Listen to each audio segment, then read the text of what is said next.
Fala, povo bonito e abençoado do Senhor Jesus. Tudo bem com vocês? É uma alegria, mais um dia, nós estarmos aqui para falar da nossa leitura, falar do que nós estamos aprendendo. Estamos no nosso desafio 100 dias que podem mudar a sua vida. E hoje estamos no dia de número 15. E é muito bom, né? Nós já chegamos aqui 15 dias consecutivos lendo, aprendendo. E eu creio que tem muito mais para nós aprendermos ainda nesses dias aí que estão pela frente. Não desista, não pare e vamos continuar até o fim, chegando aí em 100 dias que podem mudar a sua vida.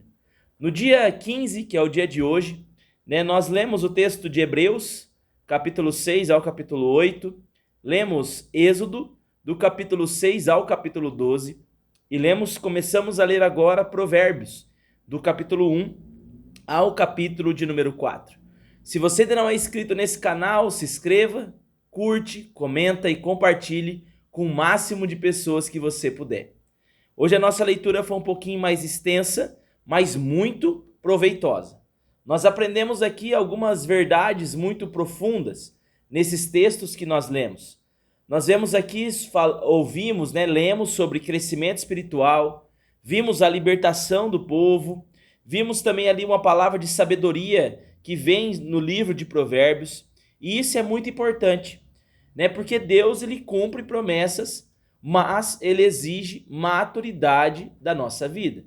A promessa de Deus para ser cumprida na sua vida vai exigir maturidade, crescimento, você crescer e você aprender aquilo que o Senhor tem para a sua vida.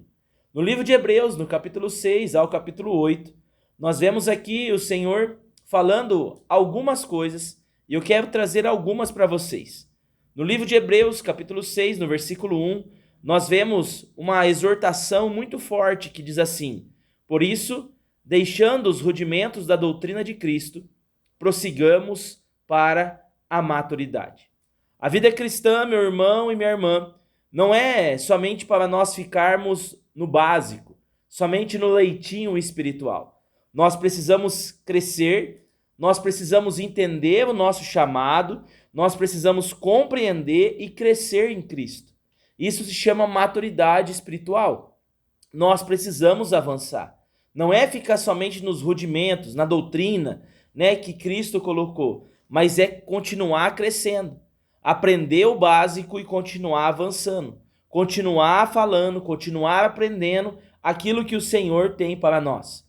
Depois, lá em Hebreus, no mesmo capítulo, no capítulo 6, no versículo 19, nós vemos uma declaração muito poderosa ali do escritor de Hebreus, dizendo: temos esta esperança por âncora da alma, segura e firme. Âncora é o que mantém o navio que está em alto mar ali tranquilo, parado, sem sair do lugar. Aqui o Senhor está, o escritor, de Hebreus, escreve que nós temos que ter esperança como âncora. Essa esperança está em quem? Em Cristo Jesus. A esperança em Cristo, meu irmão e minha irmã, é o que vai nos manter estáveis, tranquilos, quando as circunstâncias ruins surgirem, quando as coisas começarem a balançar. Nós precisamos firmar os nossos pés. Nós precisamos, assim como uma âncora, ficar tranquilo em meio ao mar revolto, em meio à turbulência, em meio às ondas que estão batendo. Por isso, a nossa âncora é Cristo. A nossa âncora é o Senhor. A esperança da nossa vida é Cristo Jesus. Por isso, nós precisamos crescer na fé, para que essa âncora seja cada dia mais forte e assim nós não venhamos nos abalar, não venhamos desistir daquilo que o Senhor tem colocado em nossas vidas. É muito importante você clamar isso ao Senhor. A nossa esperança é Cristo. E lá no capítulo de número 8 de Hebreus, o escritor fala sobre a nova aliança, Hebreus 8:10. Porei as minhas leis na sua mente e sobre o seu coração as inscreverei. Não é, meu irmão e minha irmã, uma religião que vai preencher o teu coração. Não é uma igreja que vai preencher a sua vida, mas é a tua transformação interna que muda quem você é. Você pode ficar anos indo na igreja, mas se você não permitir que a palavra do Senhor entre no seu coração, entre na sua vida, se instale e mude você, você não vai viver o completo que Deus tem para você. Você não vai viver de forma absoluta aquilo que o Senhor tem para você. Por isso que nós precisamos alicerçar os nossos pés, firmar os nossos pés, meditar, na palavra e na lei do Senhor todos os dias. Conhecer essa verdade, buscar nele a nossa esperança e firmar a nossa vida em Cristo Jesus. Lá no livro de Êxodo, do capítulo 6 ao capítulo 12, nós vemos a libertação do povo de Israel. Ontem nós falamos sobre o início dessa libertação e hoje nós vemos aqui, todas as pragas acontecendo, o confronto que há entre Deus ali e o faraó. Nós vemos o início da Páscoa e nós vemos Deus cumprindo a sua promessa. No livro de Êxodo, capítulo 6, versículo 6, o Senhor diz: Eu sou o Senhor, e vos tirarei de debaixo das cargas do Egito. Essa promessa era lá para Abraão, essa promessa era lá para Jacó, essa promessa era lá para Isaac, mas só que ela foi cumprida aqui. Quando Deus promete libertação, ele faz, ele cumpre. E nós vemos essa libertação sendo completa na Páscoa, que foi ali a 10ª praga, a morte dos primogênitos, mas também Deus, através do sangue do cordeiro, através do sangue ali da cabra, passada nos umbrais das portas, o Senhor livrou os primogênitos de Israel. O Senhor livrou aquele povo. E aquele ali foi a primeira Páscoa, o surgimento da Páscoa. Foi quando o povo colocou sangue nos umbrais das portas. Em Êxodo 12, 13, nós vemos isso. Vendo eu o sangue, passarei por vós.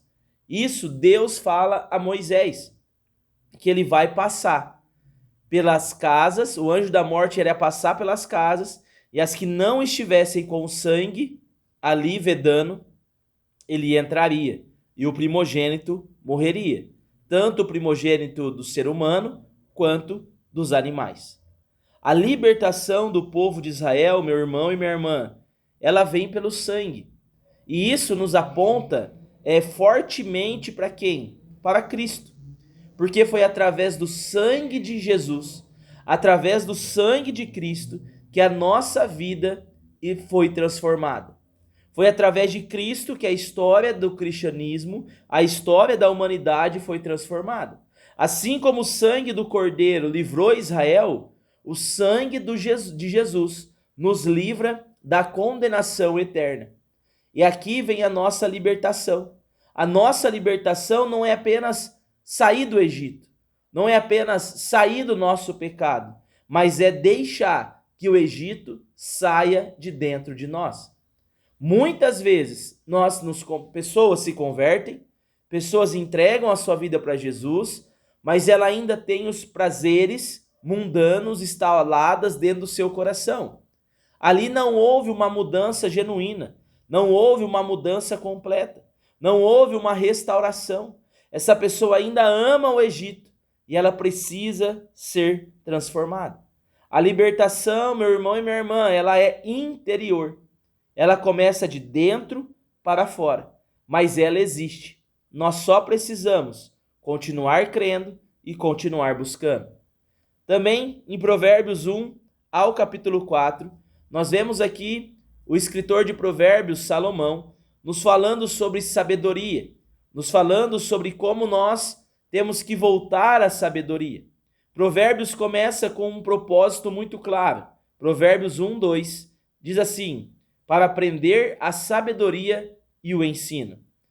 E lá em Provérbios 1, 7, nós também vemos uma declaração de Salomão: o temor do Senhor é o princípio do saber. Quanto mais nós buscamos temor em Cristo, mas nós vamos aprender sobre Cristo. E temor, meu irmão e minha irmã, eu quero lembrar você que temor não é medo. Temor é reverência. Temor não é você ter medo das coisas. Temor é você ter reverência pela palavra de Deus. Nós não deixamos de fazer alguma coisa porque nós temos medo de ir para o inferno, mas nós deixamos de fazer porque nós temos amor pelo que Cristo fez por nós na cruz. Em Provérbios, capítulo 4, versículo 23, nós vemos também a seguinte declaração: sobretudo, o que se deve guardar, guarda o coração. Linkando com a libertação do povo de Israel, a libertação sem sabedoria vai nos levar de volta ao cativeiro. Não adianta você ser liberto, expulsar demônio, mudar a sua vida. Não adianta se você não sair, não mudar a tua mente. Não sair, você não for liberta por completo e buscar guardar a palavra do Senhor no seu coração. Deus nos liberta, mas nós precisamos guardar o nosso coração, guardar a nossa vida. E nós guardamos a nossa vida aonde? Em Cristo Jesus. É nele que nós guardamos, é nele que nós aprendemos. No dia de hoje, então, nessa leitura do dia 15, nós aprendemos que não podemos permanecer imaturos, precisamos crescer espiritualmente. Que Deus ele cumpre as suas promessas, nós só precisamos continuar crendo. Que o sangue traz o livramento, o sangue do Cordeiro nos livra do pecado do mundo. E a sabedoria é o que vai proteger a nossa libertação, é o que vai manter o nosso coração alicerçado em Cristo Jesus. Hebreus fala sobre maturidade, Êxodo fala sobre libertação e Provérbios fala sobre sabedoria. A leitura de hoje é muito edificante, ela se completa em si mesma.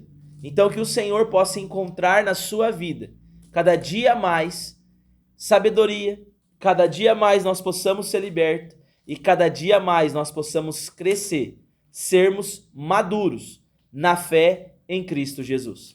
Eu quero orar pela sua vida. Pai, eu quero orar por essa pessoa que está assistindo esse vídeo.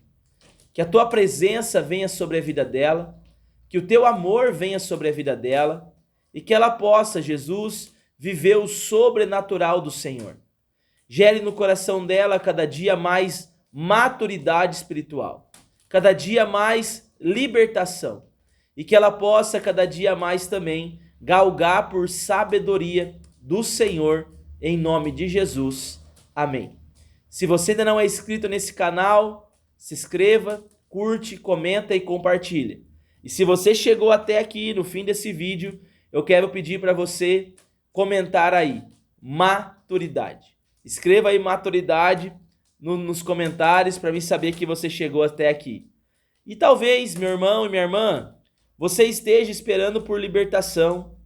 Talvez você já até foi liberto, mas você precisa crescer na fé, precisa crescer espiritualmente. Talvez você precisa de sabedoria agora para permanecer nessa vida com Deus, para permanecer com Jesus. Mas uma coisa eu quero deixar cravada no seu coração: Deus não te chamou para viver no Egito. Deus te chamou para viver a promessa dele na sua vida. Se você chegou até aqui, estamos no nosso dia 15 dos 100 dias que podem mudar a sua vida. Que Deus te abençoe, um forte abraço e até mais.